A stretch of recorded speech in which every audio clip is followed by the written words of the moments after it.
Good evening.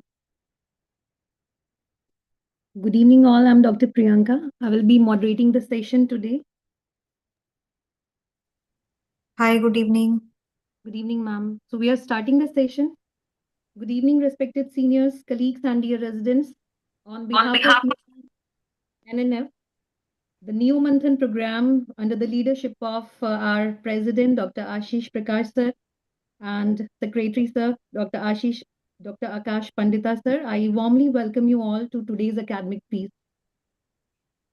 Today's case presentation will focus on extremely relevant and challenging scenario, refractory hypoglycemia. Neonatal hypoglycemia is a very common metabolic emergency, but refractory hypoglycemia is something that is we do not see daily on the daily basis. The refractory hypoglycemia, it usually indicates something deeper, some deeper endocrine or metabolic pathology. So we are privileged to have with us Dr. S.N. Singh sir as our moderator. He's the head of pediatrics in KGMU. Dr. Shalini ma'am, she doesn't need any introduction. She is professor in pediatrics KGMU, and Dr. Smriti Jain ma'am, she's assistant professor pediatrics KGMU. I welcome you all, ma'am and sir. Dr. Priyanka, I would like to interrupt. Dr. Arpita is also the part of the team because it was a very challenging case and she takes care of the pediatric endocrinology. So she will be also the part. Sure, ma'am. We welcome you, ma'am. Dr. Arpita ma'am, we welcome you here. And we are waiting for your inputs. And you can introduce the speaker, ma'am, Dr. Soumya. You can introduce the speaker and we can start the case.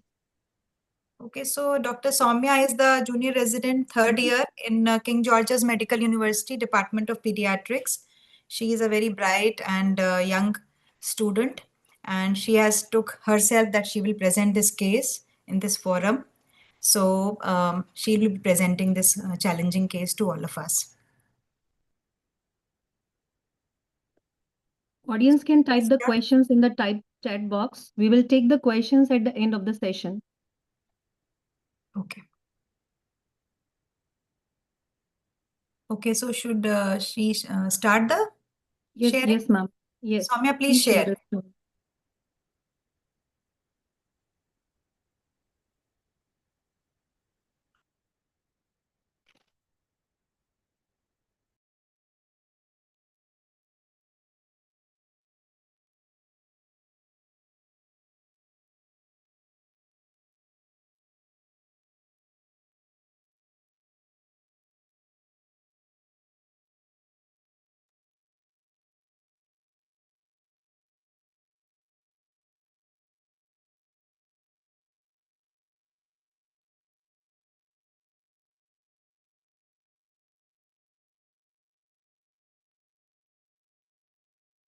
Please do full screen.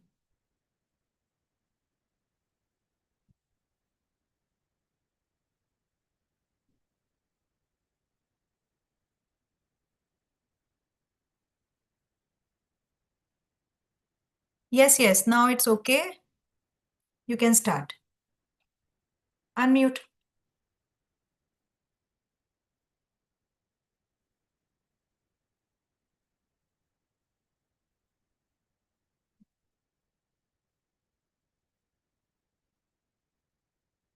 Soumya, your voice is not here.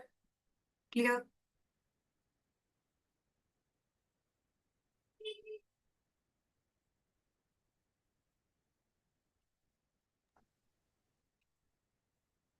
Unmute karo.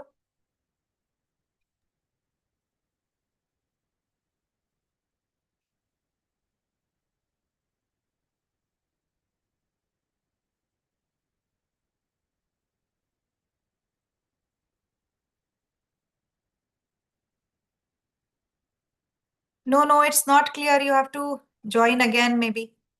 Do it quickly. It's not coming at all. You have to unmute yourself. I can see you as muted.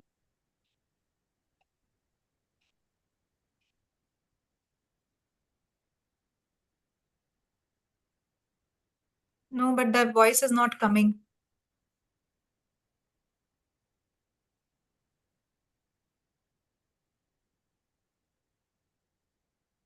So we can like present from this side. You can, if you can join from some other device. You can join again, Soumya.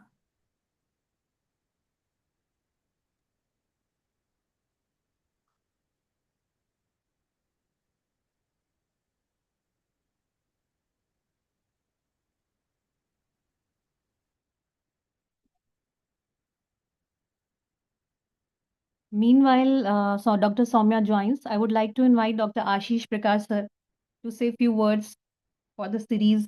It is the first series of the session, and I would like to hear from him. Dr. Hello, Ashish Prakash sir. good evening, everyone. My name is showing as my son's name, so this is me, Dr. Ashish, and welcome everyone to this maiden first session of the academics calendar of UP NNF. And I hope this session and the subsequent sessions would be useful to the practicing neonatologists, postgraduates, and we even plan to have sessions for the nurses.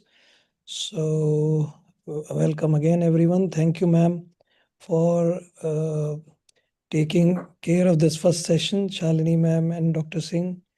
Under their guidance, their residents will be presenting the case today.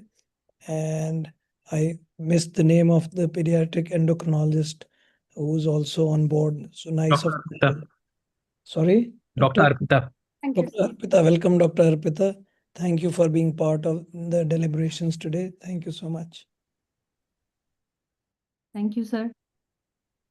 I would like to invite Dr. Akash sir also to say a few words regarding this NeoManthan, our monthly program. Um, Thank you, Dr. Priyanka.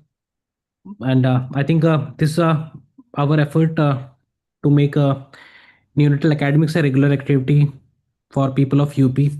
Although there are various activities at national level, but I thought we as a group of UP NNF thought that we should have something which should serve our audience. So this is just a beginning, and inputs are welcome from all corners of the state, from seniors, for from our residents. So whatever any suggestions, if anybody has, please you're welcome to share it with us individually or in the open forum. And it will be a regular activity. First Saturday of every month will be for doctors, and fourth Saturday for will be for nurses. So please do join. It will be from 8 to 9 p.m. Thank you, Dr. Priyanka. She's our young and dynamic executive member of the UPNNF. So Dr. I think we Soumya, are have you ready. joined? I think we are ready now. Presentation is, I can see the I am sharing from my, actually, she has joined from some other device. There was a problem in her laptop. Dr. Soumya, have you joined?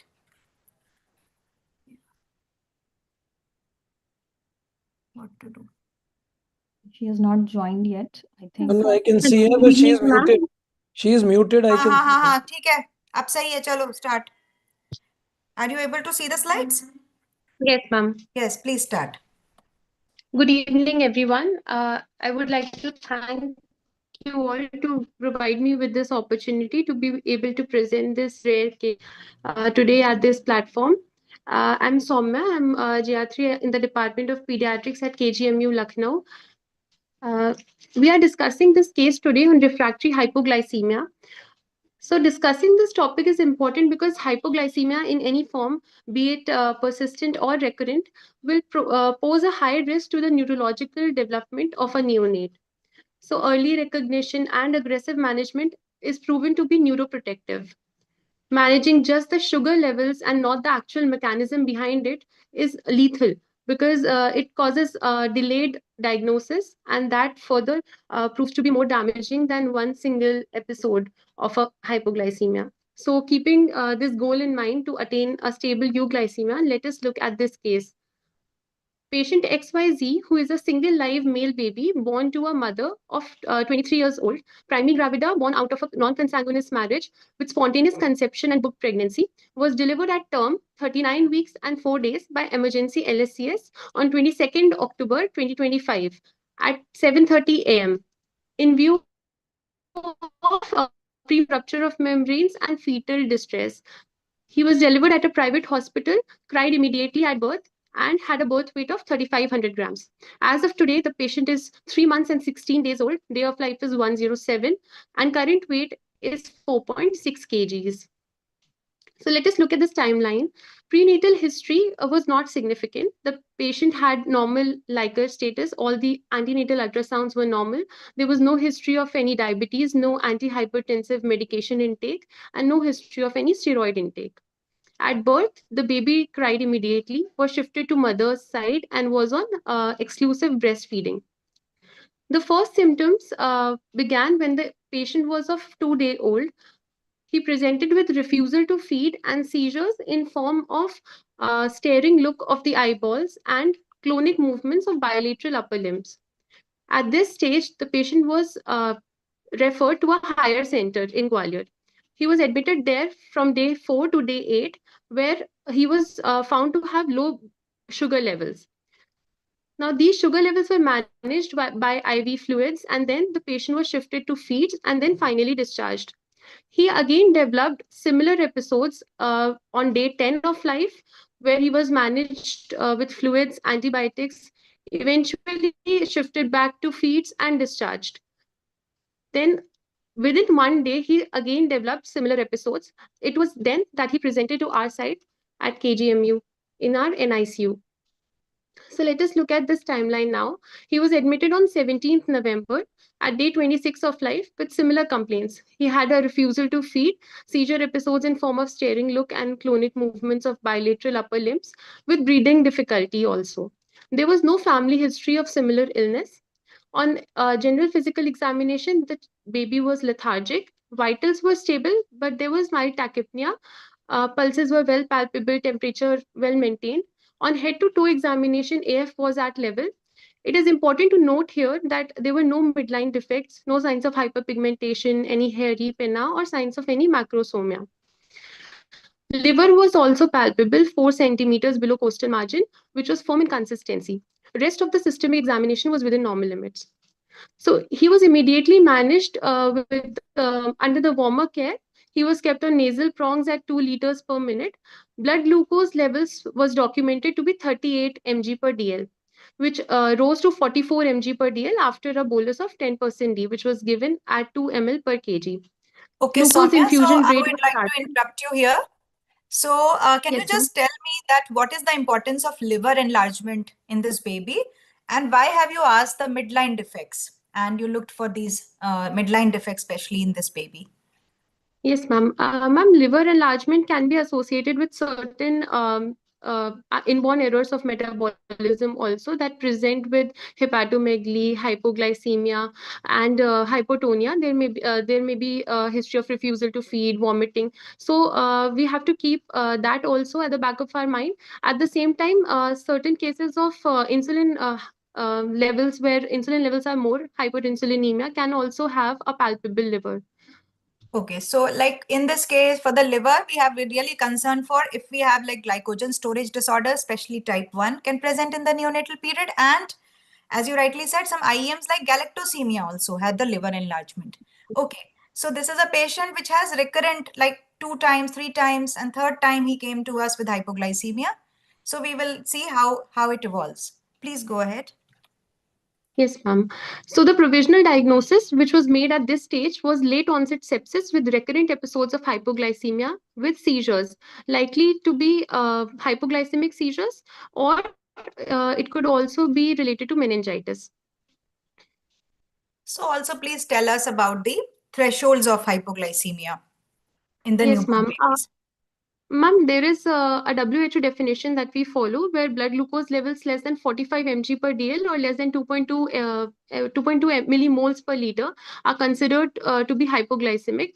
Although there is an operational definition as described here in this picture by American Academy of Pediatrics, which suggests that in the initial hours of life, when the fetoplacental transmission has reduced, then the even less than 40 is okay. In asymptomatic, we will intervene only when the BGL is less than 25 mg per dl.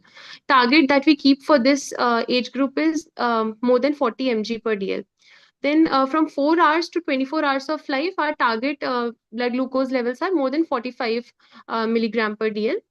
and thereon after 24 hours it will be more than 45 milligrams per DL. So this chart helps us to intervene when necessary and not just after looking at any Yeah, blood especially for glucose the level. initial hours when the baby is just disconnected and got sugars like 30 or so. Okay. Yes, ma'am. Yeah. So just can you tell us about some common causes and, the common causes which we think first in Yes, ma'am. cases of hypoglycemia in the neonatal period? Yes, ma'am. Ma'am, common causes that we usually encounter are when the stores of glucose are less in the baby, that is in premature children or children in neonates with growth restriction, low birth weight, LGA babies, or with those who present with stressful conditions like birth asphyxia, who have developed sepsis or are in shock. Sometimes RH hemolytic diseases, RDS, and polycythemia neonates also present with hypoglycemia. Then there are other causes where there is an increase in insulin levels that we will be covering subsequently, ma'am. Okay, so this is the algorithm which we follow. So we can go ahead, which everybody knows that we have to start with the glucose infusion rates, and the asymptomatic is the cutoff when we want to really intervene with IV at levels 20 or 25. Otherwise, in the symptomatic, the operational threshold 45 was followed. Yes. Yes. So the initial course of hospital stay at KGMU, between day 1 to day 3 of life, the patient was kept on nasal prongs at 2 liters per minute and GIR at 6 mg per kg per minute. Antibiotics were empirically started. Piperacillin, tazobactam, and gentamicin are being used as per our own antibiogram which is being followed at an ICU. And sepsis screen with blood culture was sent for this patient. Although amongst those only CRP was positive, and CSF picture was suggestive of meningitis for this patient. He continued to develop hypoglycemic seizures, and and there was escalation in GIR from 6 to 8, then 8 to 10 as per the protocol. This patient even required glucose infusion up till 14 during the entire Dr. course Soumya, of her Dr. hospital stay. Soumya, before you proceed further, I would like to know what do you mean by refractory hypoglycemia and how do you approach such babies? What are the common causes? Ma'am, refractory hypoglycemia can be considered in babies who are not responding to glucose infusion even after 7 days of therapy, or they may be having persistent hypoglycemia at more than 10 to 12 mg per kg per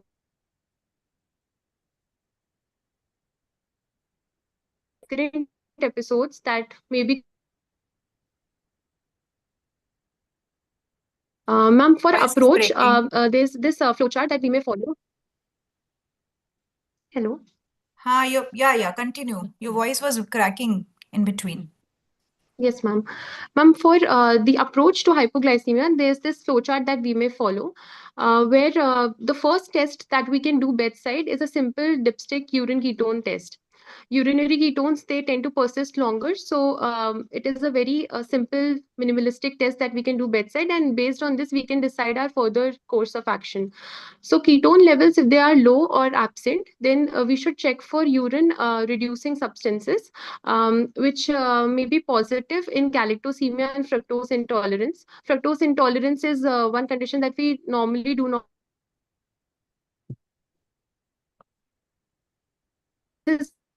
Are negative, and we have to be sure about this because it has to be seen at least twice for 2 days.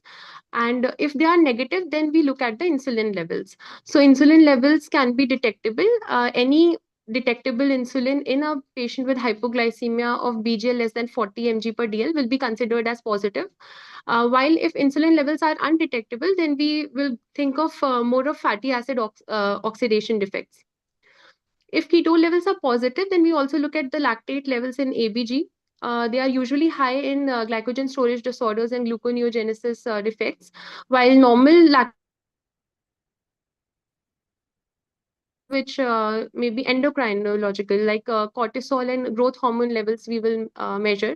So cortisol and growth hormone, if it is low, then it is indicative of hypopituitarism, while if it is normal, then you usually our presentation is that of an accelerated starvation type of ketotic hypoglycemia.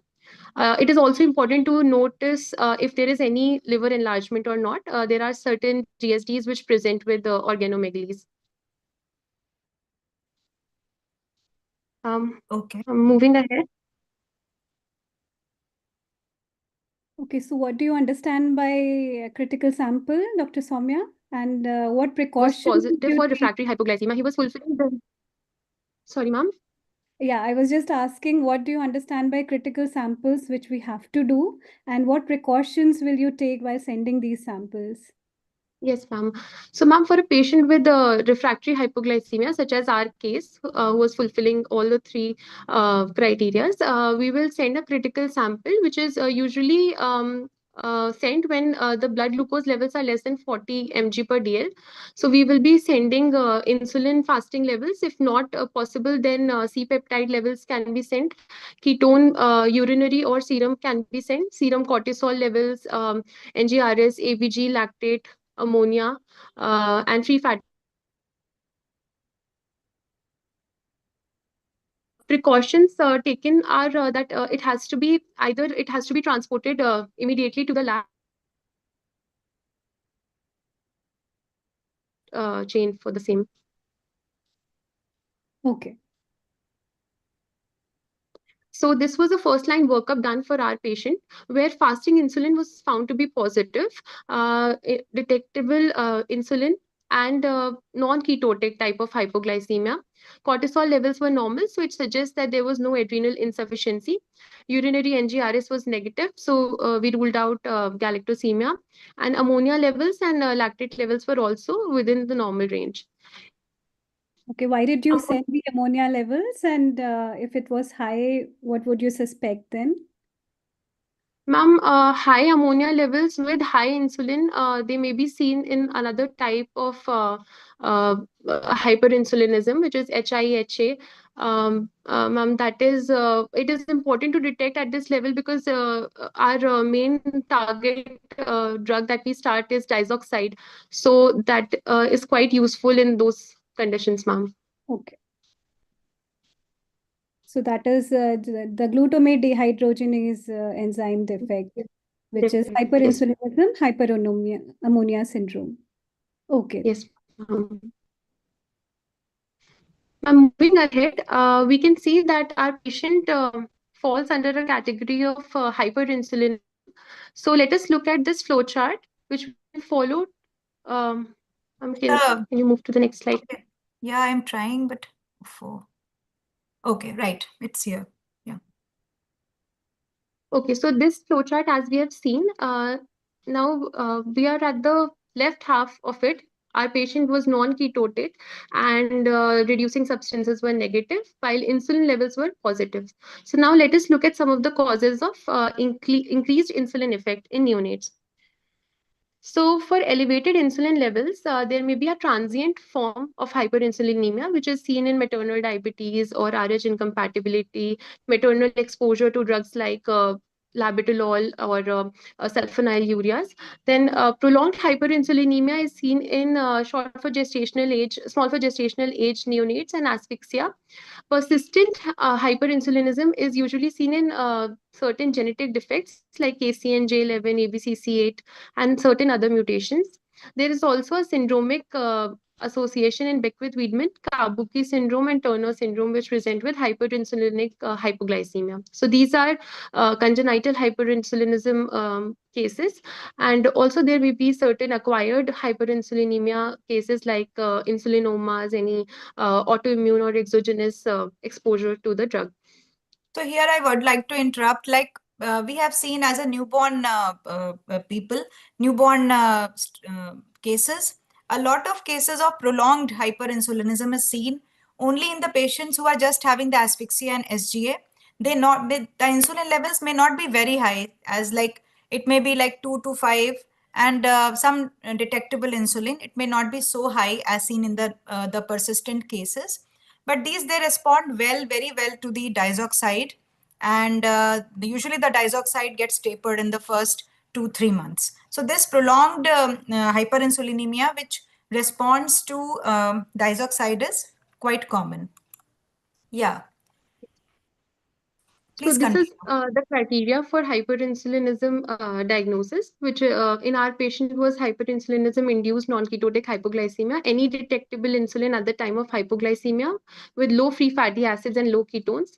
And I'm sorry, it is the appropriate response to glycemic, to glucagon. When we inject glucagon, there's a rise of 30 mg per dl, which is usually seen over 20 minutes.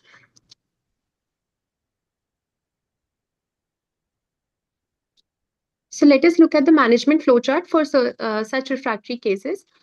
We start with diazoxide trial, where a dose of 5 to 15 mg per kg per day is used. If plasma glucose levels are more than 70 mg per dl, it is considered to be a responder.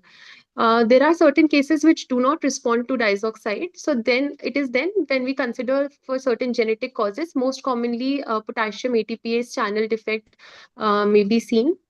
And if the baby is not responsive to diazoxide, we escalate therapy to octreotide. So was the Octreotide, genetic workup sent in the present case? yes, ma'am. We had sent a genetic workup. This is the timeline of the subsequent course of hospital stay.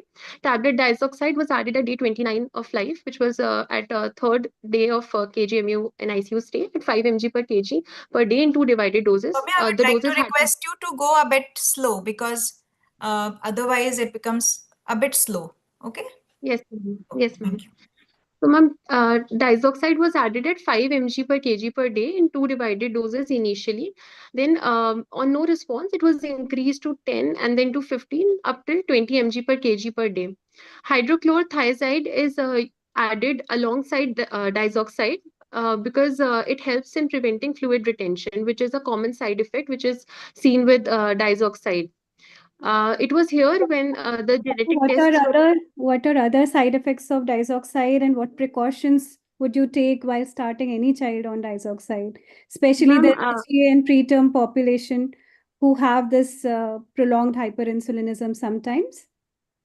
Ma'am, it may cause neutropenia, hypertrichosis of the ear pinna, and fluid retention and ventricular dysfunction, pulmonary arterial hypertension are the grave side effects that we are worried about. So we usually advise the patients to undergo a 2D echo prior to starting. Like for our baby also, we got one 2D echo done, and it was suggestive of mild TR. Ventricular functions were normal here. So, We don't have and a that's why we very use specific. hydrochlorothiazide to. Correct. Okay. Yes. So on continued hypoglycemia, injection octreotide was added for the patient at 5 microgram per kg per day. It was also slowly escalated up till 30 microgram per kg per day in 4 divided doses. Diazoxide was then tapered and stopped.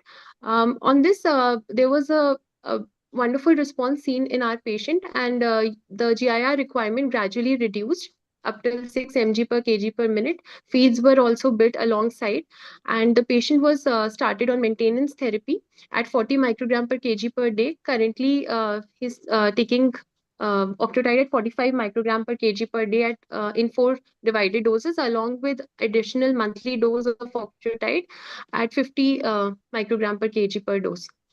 Okay, Dr. Soumya, would you like to do genetic testing in all the babies of refractory hypoglycemia? How would you go ahead on deciding this? Ma'am, ma'am, in refractory hypoglycemia, ma'am, like we saw the flow chart earlier, it may be transient hyperinsulinism also, or prolonged or persistent. So when we are suspecting a persistent type, that is if the GIR requirement is also higher, and then insulin levels are usually more than 10, and ma'am, usually So clinically, you can judge by if there is presence of risk factors like SGA. macrosomia, maybe yes, preterm, so preterm, SGA, or there are risk factors that the child may have hyperinsulinism, which is of prolonged, maybe 3 to 6 months. You may, and there is a clinical response to diazoxide.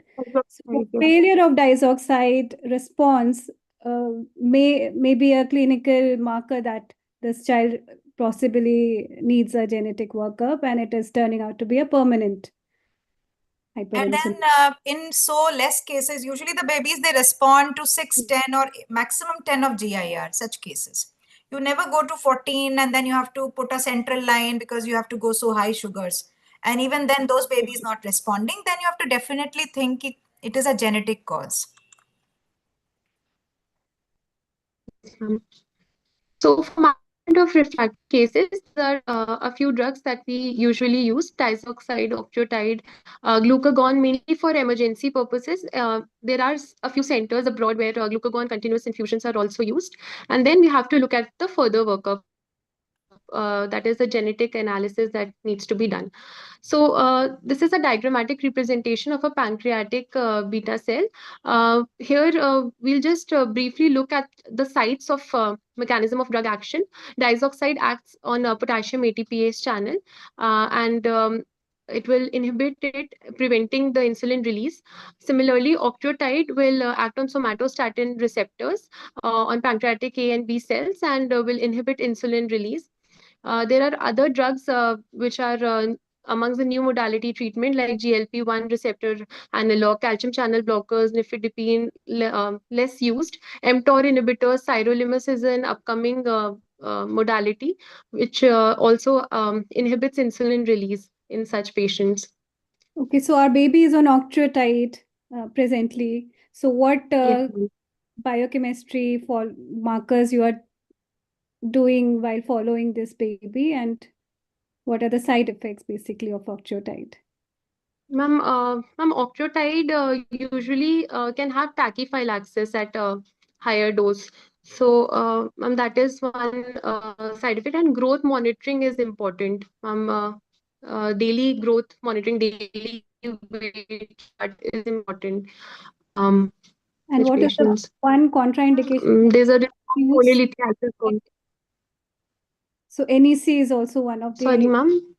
NEC is also one of the complications. Yes, ma'am. Any. Um, yes, we discussed that with octreotide.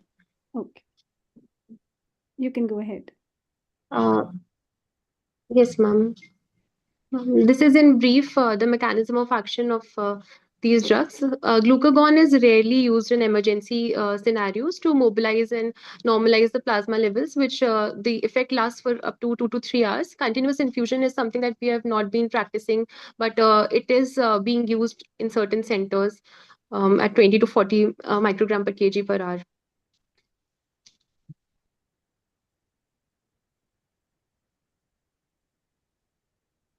These are the new modalities that are being used: mTOR inhibitors, sirolimus, calcium channel blockers, nifedipine. There's a monoclonal antibody, Ursodetuc, which was in the previous slide. There was a picture on mechanism as on the peripheral. Can I interrupt for a minute? Yes. Soumya, it would be wonderful if you could show the audience that picture in which you showed the various drugs that act in for hypoglycemia, because not Yes, ma'am. everybody is used to, doesn't know this diagram properly. Na? Enlarge and just use your pointer to show Yes, what's ma'am. happening. Okay, thank you. Yes. You just show people what it is. Na? Use your pointer. Ma'am, Actually, presentation is by me. She is ma'am, not just actually, presenting on a mobile. So just Oh, tell from this diagram, I am presenting from a different place, ma'am. Yeah. Acha, okay, Shalini. Explain, please. Explain. Yes, ma'am. Shalini तो फिर pointer तुम दिखा दो. Yes, yes, ma'am. Okay.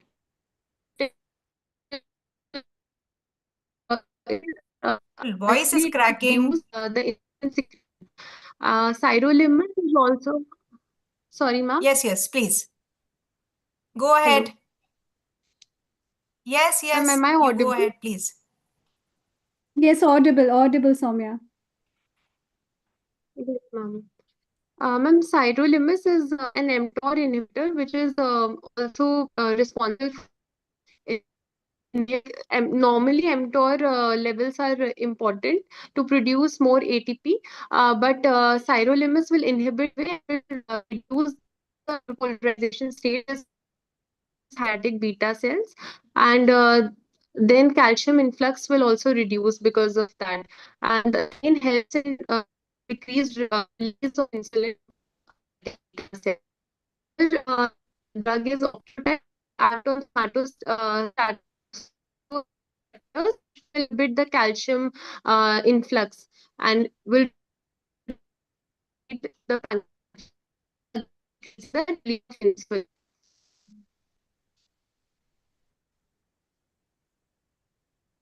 Nifedipine, which is less used also on the receptor and inhibit increased calcium levels inside the pancreatic glands.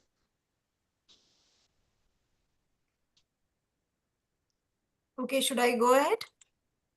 Ma'am, there's another picture. Yes, ma'am, there's another picture which Yes.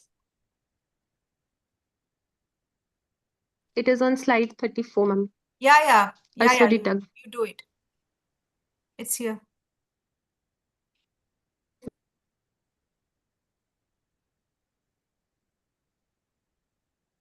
Continue. Increasing Voice glycogenolysis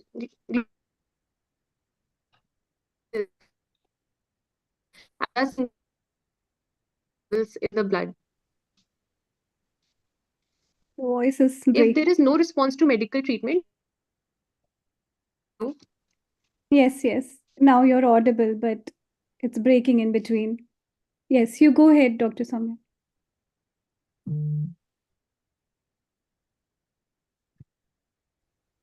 Yes, ma'am. Ma'am, if medical treatment fails, then there are certain surgical options that we have to consider.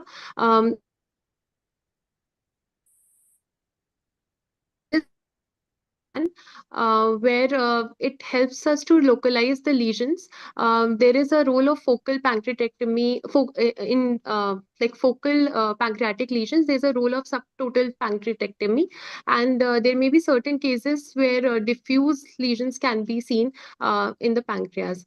So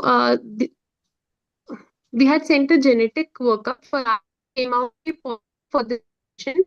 ABC seen, which was autosomal recessive.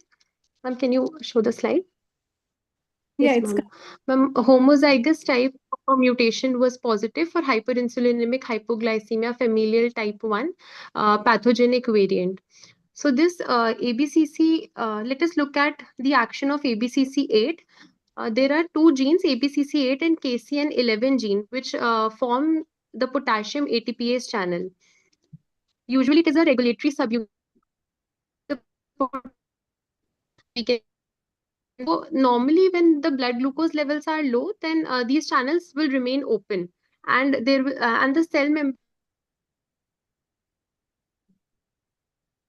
and insulin release. But in these mutations, there is a loss of function of this receptor. So beta cell membrane will be depolarized even when the glucose levels are low. Calcium influx will be continuous and it will be inappropriate. There will be unregulated insulin release, which is the cause of hyperinsulinemia here in this case.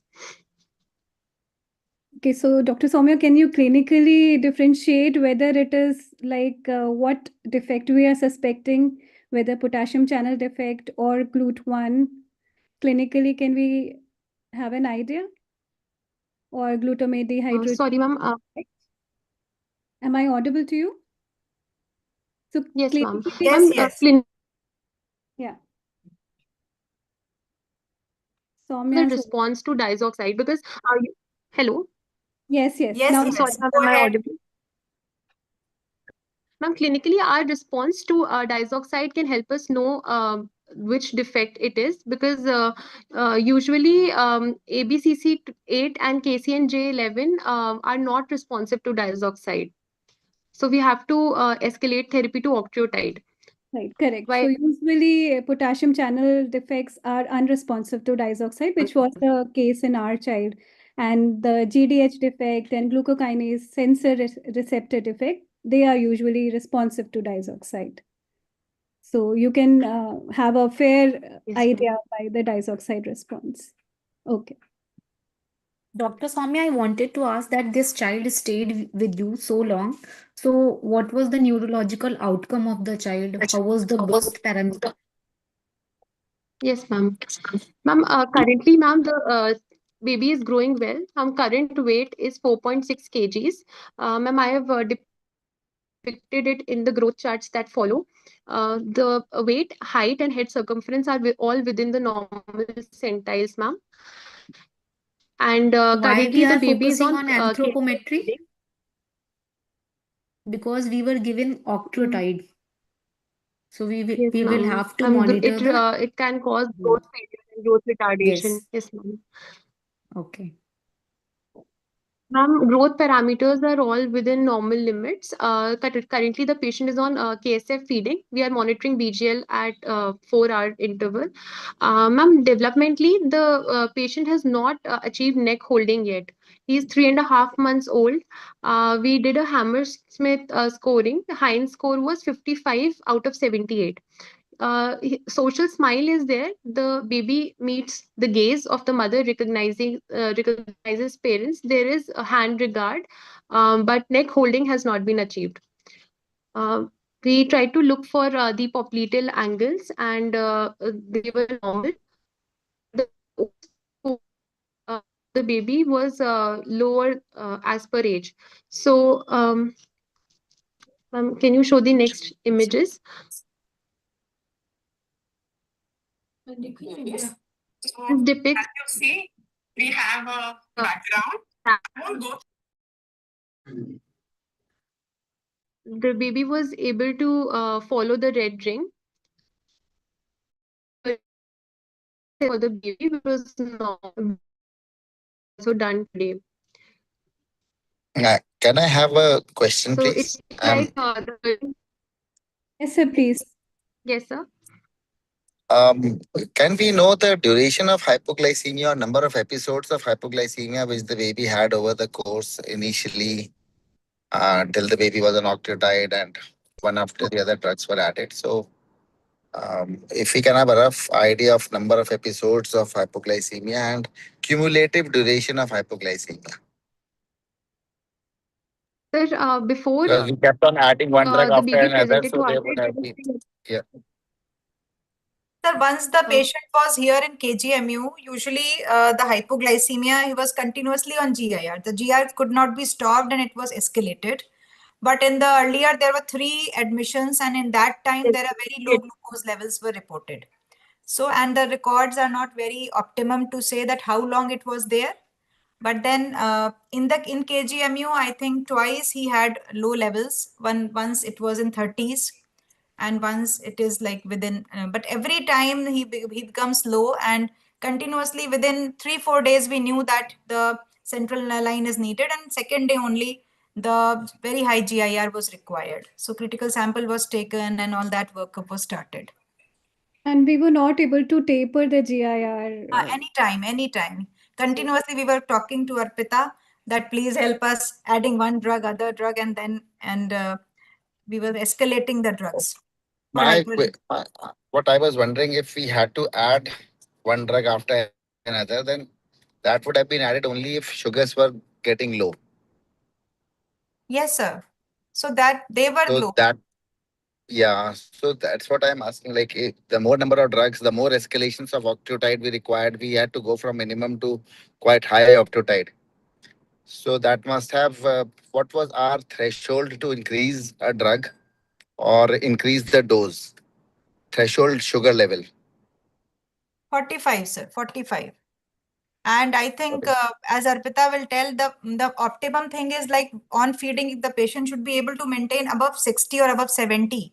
At-risk babies and where we are suspecting congenital hyperinsulinism, we have to keep the sugars above 60. Yeah. So, How long did we as a wait it? clinician, I was just wondering that normally, like, we are on a certain drug, and then if sugars decrease, only then you often go for a new drug or increase in dose. So here in this case, the decrease will be 50 even. So like he was quite a big one. Like when he came to us, he was already 1 month old. So that age child should be able to maintain 70 plus. It's only in the newborn period when we are like in the first hour, second day, we are thinking 45 is the normal. But then for that child, it was, he should be above 50. But we were, and that was taken importance because we consulted these people in our department who are basically from doing a lot of from endocrinology.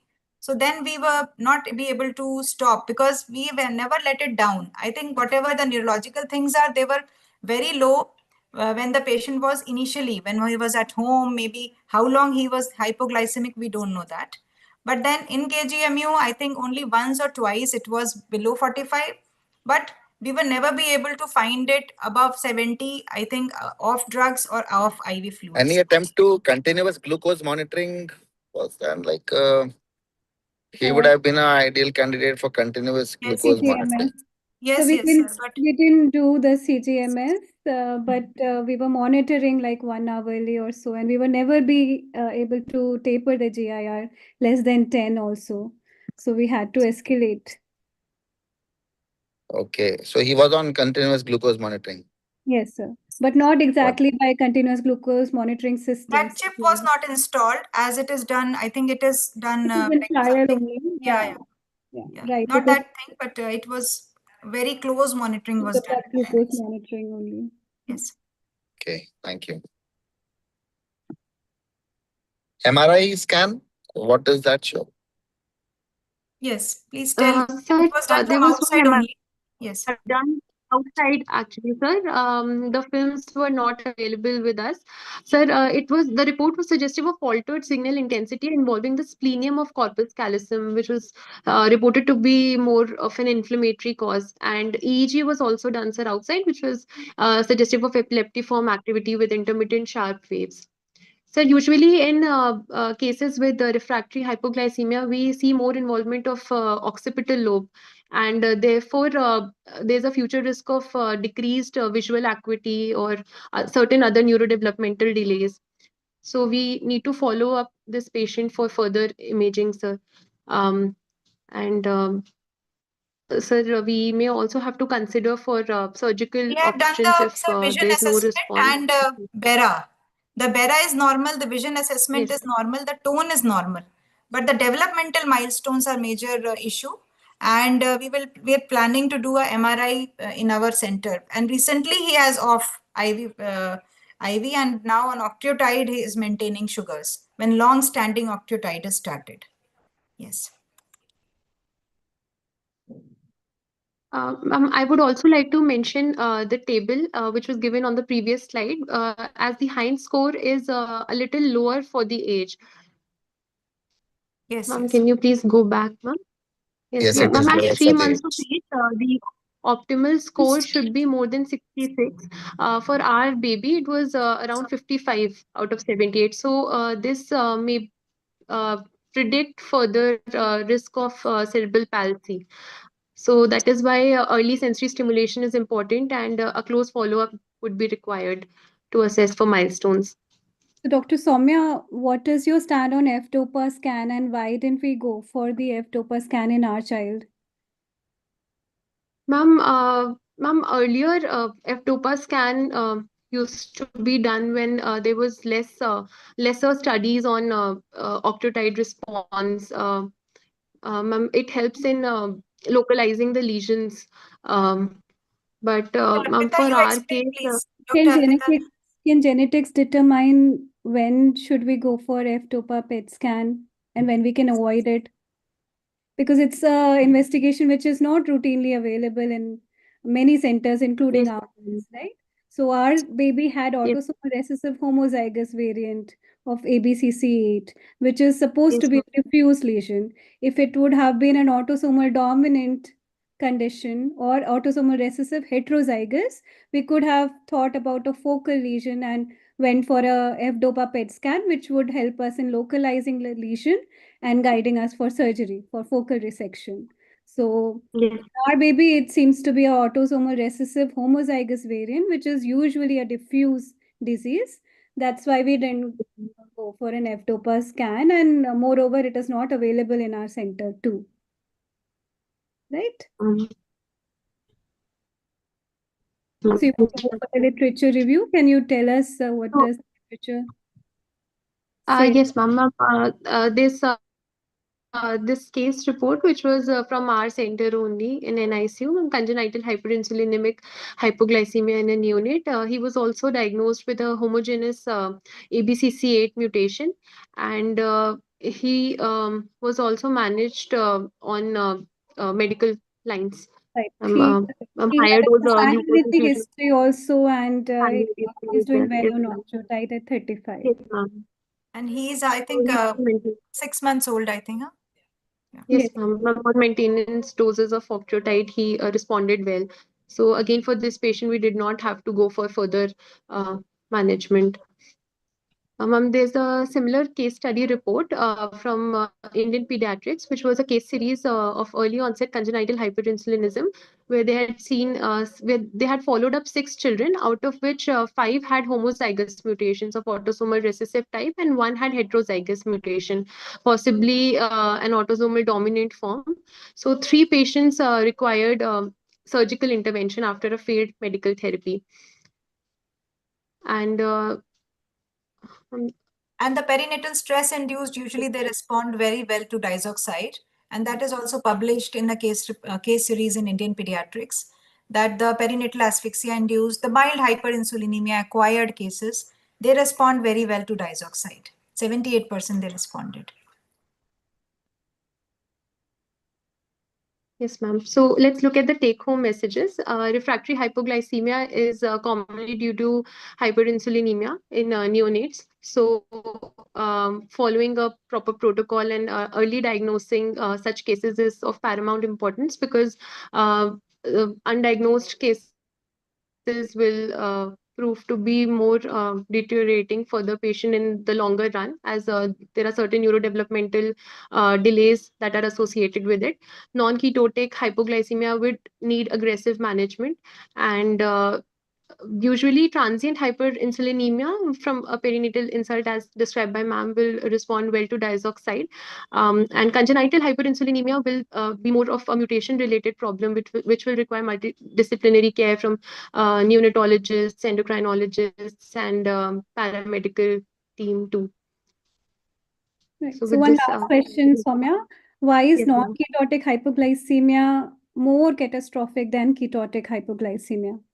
Ma'am, ketones are also a substrate for brain to utilize energy. So if glucose and ketones both are low, so that would prove to be more detrimental, ma'am, for the baby. Right, because you have additional ketones as a source of energy for your brain, right? But here Yes, we ma'am. Alternate source of energy for the baby. Yes, so here it Yes, was ma'am. non-ketotic, so it was very detrimental for the More baby. dangerous. Yes, ma'am. Thank you. Thank you. Thank you, Dr. Soumya, for the Yes, ma'am. clear and structured presentation. And the case actually highlights how persistent Thank you, hypoglycemia ma'am. often requires us to think beyond routine management. And we should consider endocrine, metabolic, and genetic causes as well when hypoglycemia is prolonged and it is not responding to medications, right? So, can we take up the questions, ma'am? Please, yes, please. Okay. So, Dr. Sangeeta has asked that can we give diazoxide trial for those for any baby or only hyperinsulinemia confirmed babies? Dr. Arpita? Diazoxide should be given for any refractory hypoglycemia. As we have seen, so many patients have prolonged hyperinsulinism as SGA, asphyxia, which we routinely see. So we should be, in any case of refractory hypoglycemia, we should be starting with But diazoxide. then we have to document that critical sample and detect the detectable insulin levels. Even a small detectable level in those babies will be called as hyperinsulinism. So it's not that some cutoff or something like that, any detectable, and then we can give a trial to diazoxide. If they respond, we can taper off GIR and can discharge them and see in the OPD that how they are doing. Right. Dr. Lavsha has asked that how do you say refractory hypoglycemia in this baby? I mean, I think he wants to know the definition of refractory hypoglycemia. Sir, for refractory hypoglycemia, there can be a persistent need for glucose infusion, even if it is at a lower rate, but requiring glucose infusion for more than 7 days will be considered as a positive criteria. Also, this patient had recurrent episodes and GIR required more when up till port was the max that was for this baby. So that is why he was fulfilling all the criteria for refractory hypoglycemia.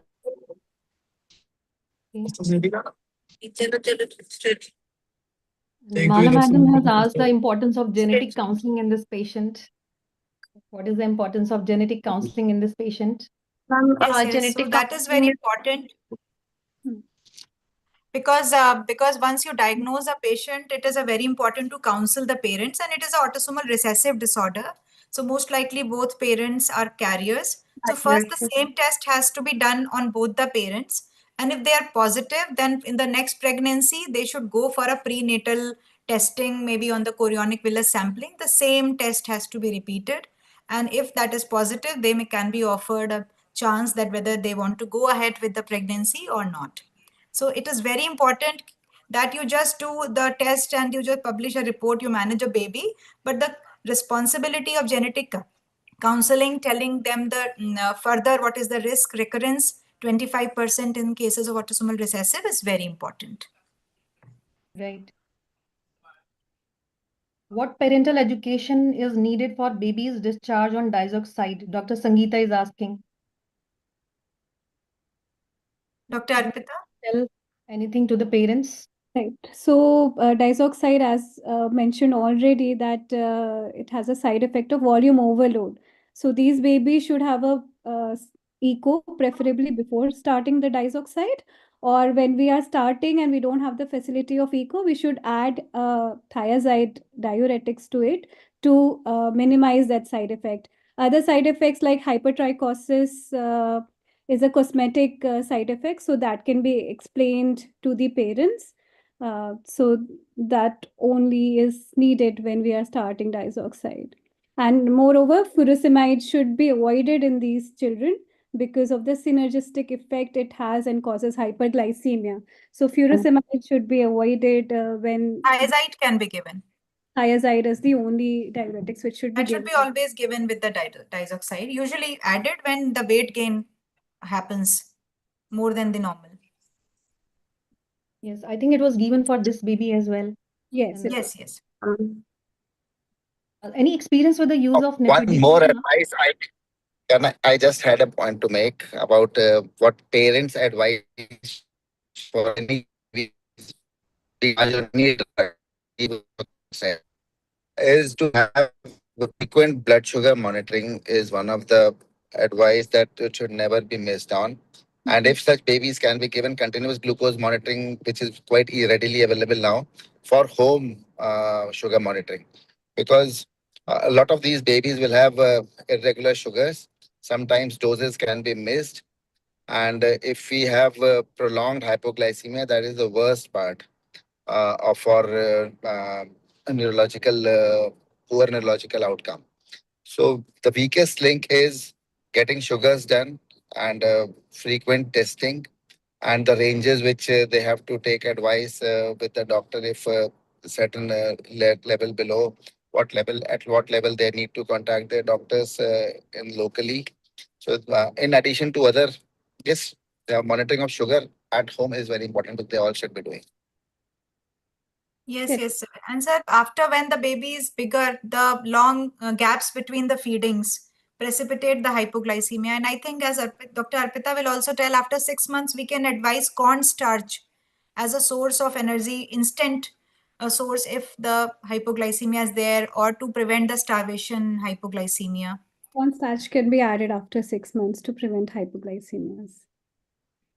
Right now, we can just advise frequent breastfeeding. Frequent feedings and monitoring. CGMS can be utilized, but it measures the interstitial fluid glucose. So there may be some lag between the blood glucose and the interstitial fluid. But still, we can advise CGMS to this baby. Yes. The other advice, which just continuing the answer to that question, which was very interesting one, advice to parents on discharge and dioxide is, several stimulating exercises should be advised, especially the red ring and all, so as to stimulate your occipital region, because that is the most commonly affected region, and whatever can be done to give maximal stimulus to the brain by touch, tactile, all such stimulations should be given to the baby, because any baby who requires higher, more than one or two drugs, escalation of therapy, they have already suffered significant hypoglycemic injury to the brain. So they can be presumed to be doing worse off, and all possible developmentally stimulating exercises and regular developmental evaluation should be done on all such babies. This should be highlighted to these families. Definitely. Yes, sir. They should be advised at discharge. We will advise surely. Yes, sir. Thank you, sir. Thank you, sir, for your valuable inputs. Sir is the Central NNF Secretary for the years 2025 and 2026. Thank you, sir. And I would like to know, ma'am, one question is from my side, that suppose the sugars levels are persistently low, then how fast do we decide that when do we add the next drug? So in our baby, are you asking, Dr. Priyanka? For in general, ma'am, suppose we are having a low sugar baby and day one sugars are low, we added steroids without testing critical sample, and then we added diazoxide, sugars are still low. Like how fast the escalation should be there, because even one spike of hypoglycemia, if it is severe, and duration of hypoglycemia, that decides the neurological outcome. So how fast do you escalate, and what are the guidelines for it? So if we are not able to titrate or de-escalate the GIR, we have to add on the next drug and to increase the dose. So that's what we did in this baby also. We were not able to taper the GIR at all from 10 milligram per kg per minute. So that was our cue that we have to escalate the therapy. We are already on maximum dose in this baby. And if he does not maintain sugars on this levels, we'll have to go for a subtotal pancreatectomy. So and then the baby will need insulins. He will become diabetic. Will need insulin for life and enzyme replacement for life. That's a major decision which we have to make during the follow-up. Right. So I just wanted to ask, actually, if even if the one sugar is low or one or two sugars are low, then also we will escalate the medication even after. Yes. It has to be fast. Yes, we have to be sure that the drug has been given, the drip is working, and we are completely compliant. And if the infection is treated, and there's no other the way, and the way we have to escalate actually. Right. And because it is a non-ketotic hypoglycemia, the more the hypoglycemia, the more neuronal damage we are going to have on the baby. So we have to escalate. Dr. Sangeeta is asking, do we need to do? He was already had some infection also, although mild distress. The CRP was in 30s and the 25 cells were also there in CSF. So initially we thought we will treat the meningitis infection, things will go back to normal. But since he was not going back to normal, oxygen was out, but then GIR could not be off. In fact, it was going on. So every day it was escalation of things were going on. After a period when we thought that the CRP is normal and the infection is okay. Okay. Right. So there's a question that do we need to do fasting test before discharge on diazoxide? So for a baby who is responding on diazoxide and we are discharging and seeing him on the OPD basis, and he is on minimum dose of diazoxide, say 5 milligram per kg per minute, and he's maintaining stable sugars, we can ask the parents to skip one feed under hospitalization. If the baby does not develop any hypoglycemia, then we may taper and stop, like what happens in this prolonged hyperinsulinism in SGA and HI babies. So we can skip one feed, and if the baby is euglycemic, we can taper and stop the diazoxide in the follow-up. And the cutoffs are higher, like more than 60. So more beyond neonatal, the cutoff is 70. So he should be able to maintain the sugar.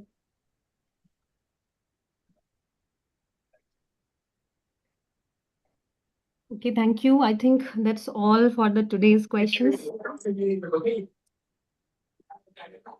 May I request Dr. S.N. Singh sir to share his thoughts on the topic?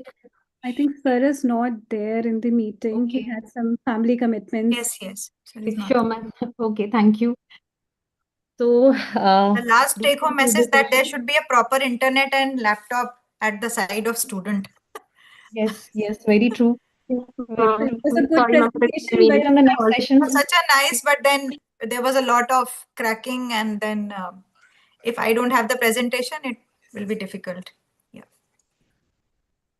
Right. So thank you everyone. Thank you our panelists. Thank you our moderators, Dr. Shalini ma'am, Dr. Arpita ma'am, Dr. Smriti Jain ma'am, and Dr. Soumya. Thank you very much for the wonderful presentation. And I think the message is persistent hypoglycemia is not just about numbers. It is about identifying the physiology behind it so that we can treat it fast, as it leads to devastating bad neurological outcomes.